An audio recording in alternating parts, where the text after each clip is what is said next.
Hi guys, welcome to How to Solution. In this video, I'm going to be showing you guys how to delete Instagram search suggestions in this tutorial. So first of all, open up your Instagram application and just click on your profile at the bottom right corner.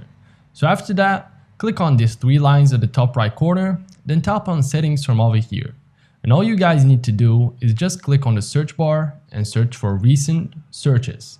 And click on that. And to basically delete Instagram search suggestions, all you guys need to do is to click on clear all, or you have the choice to individually delete your recent searches. For example, I want to delete this particular search, Cristiano. So just click delete and that will be deleted.